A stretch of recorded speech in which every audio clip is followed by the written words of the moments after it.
Hello, and thank you again for joining us. Today we are going to be wrapping up our Boxwood Basil transplant slash clipping segment.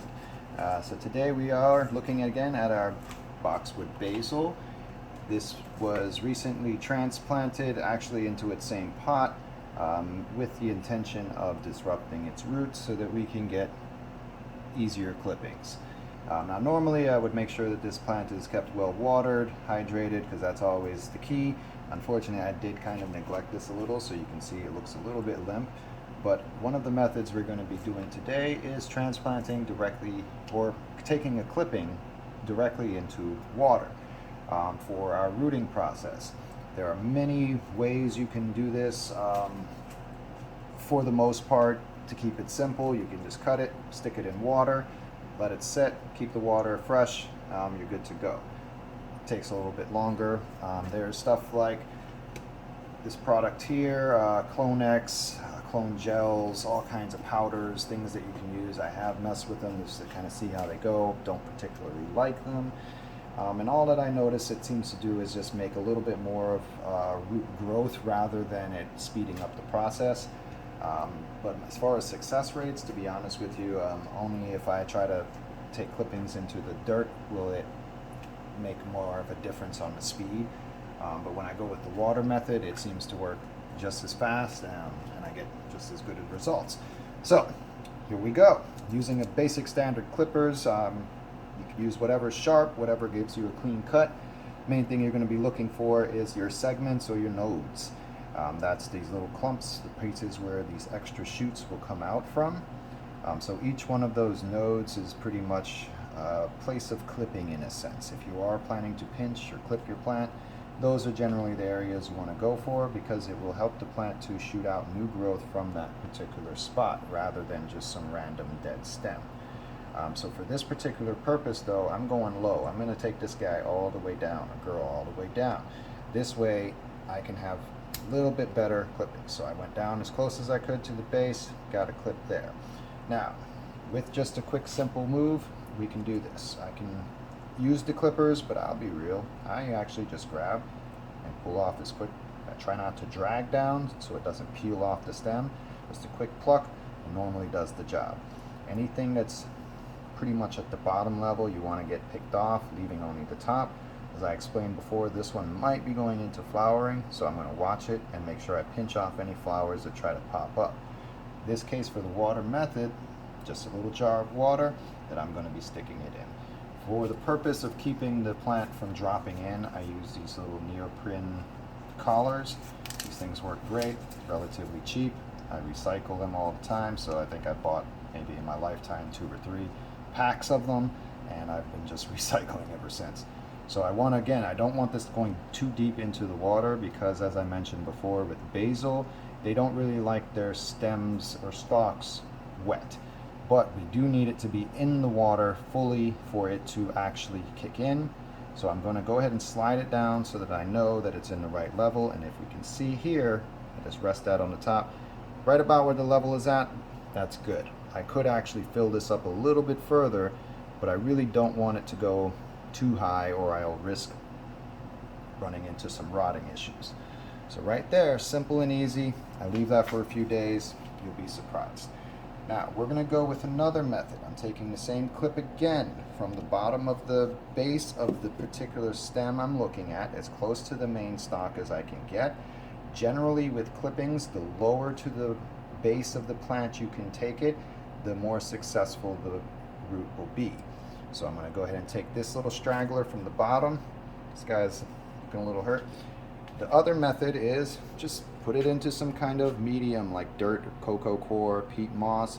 As long as you keep it wet, you really don't have to add hormones, but this is where a lot of the times the hormone powders or gels will come in handy, in which case you would dip it in those powders and then you just push it right into your medium. You can also use the little fiber things that are used for hydroponics sometimes. I don't like those. I don't know what they are, so I leave them alone. Now the other one that we're going to go with is basically the same method. This is my cocoa coir, primarily with just some perlite. I use this because it's sanitary, keeps germs and things and makes rooting generally go smoother. But for this purpose, we're going to also go with the just the common dirt method. This is the potting or gardening soil that I generally are using in my own mixture. Again, primarily cocoa coir base, but this is also a mixture of all kinds of compost and wonderful things to make it rich. I'm going to do the same thing, taking a nice clip straight from the bottom, as close as I can get. Now there's some that will tell you take them at an angle to help do this and that and that and this. I actually have not found that it made too much of a difference. I've cut at angles, I've cut straight. Sometimes I've even just accidentally ripped branches off and stuck them in the dirt and they've rooted. So for this one, we're going to take, again, working from the bottom. We're not going to start at the top. We're working from the bottom because that's where the rooting hormones are going to be in a higher concentration on the plant. The further up I go, the chemicals are going to change and be more into a flower production type chemicals. I'm not the scientist, so I'm not going to sit here and try to get too detailed on what those chemicals and hormones or whatnot are, but you guys know what I mean. So I'm going to do one more just so I can fill out this tray. Now the other key thing is, which I just actually kind of bent that rule, is when you're doing this, if you do find yourself sticking your fingers into the dirt, make sure you clean your hands before you go into your next clipping. Make sure you clean your clippers if they end up going into dirt or anything that could be contaminated. Because of this process, you are making your plants very vulnerable. These clippings do not have any foundation. They have no idea what just hit them, so it's going to take them a little bit to transition and to adjust. A lot of the times they'll wilt down. As long as the medium is kept moist, not soggy, they generally will bounce back up. And from just a glance, you'll be able to tell what is rooted or what's doing good versus what's not. I particularly like the glass method. This is my favorite go-to. I use it in bunches sometimes. I love it because it's clear and I can see what's happening. So at any given time, I can just glance and I can see if there's roots sticking out instead of having to tug or mess around and see. Without being able to see if roots are developing, it can be a trick. Again, you look at the vitality of the plant. You will know if your plant is dead. It kind of looks like a dying plant. If it shows like it has any life, if it has any firmness, then give it a shot. Give it a little more time. Check and make sure you're not doing something wrong. You'll be surprised at how things can bounce back. These plants are incredible. But the main way you would check to determine if it has rooted is you would grab onto it and you would give a very, very gentle tug upwards, and you're looking for any kind of resistance. Sometimes it may be the gentlest, slightest resistance because the little tiny roots haven't even grabbed on, so you have to be very delicate if you're going to test your plants in that way. I've lost lots of clones just because I've grown impatient and accidentally pulled them out when they weren't ready. So again, now with this guy, he's taking a beating. I'm going to make sure to nurse it back to health really good though. But one last thing that I want to do before we move on with this is I just want to take another check-in with the roots to see what happened since we put it in here. Is there anything that happened? So I'm just pulling it right back up, and there we go. It's ripping out. Yep, those roots are taking hold. You can even see the white on there. I'm going to put this back into a bigger pot. I'm going to do some more transplanting with this, and I'll maybe make some more videos on that. But at this point, this plant is definitely going to survive. I have its companion in a hydroponic tank. It's doing just fine. I'm not going to bother to really mess with the roots there. But what I do want to show is the last part is a little bit more of how I do the setup, because I do have a tray that I use like this.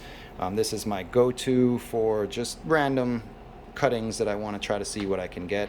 So there's not too much of a system in play. I just know what's what and where it is. Now this is a tank that I've set up in regards to having more plants rooting at once, but it essentially is just a tub filled with water. Inside of this, I have these little net cups. All I do is take cuttings, I stick them right in there, and I just let them sit in water. These have been in there for about a week, and as you can see, beautiful roots. I did nothing except stick these plants in water and leave a light on. Every now and then I sprayed it with a little mist, but it's actually not necessary. So that is, again, a little bit off, but just to show you how the clippings with basil can be so productive, so easy. 1, 2, 3. You pick which one you want, what method works best for you, and enjoy your planting.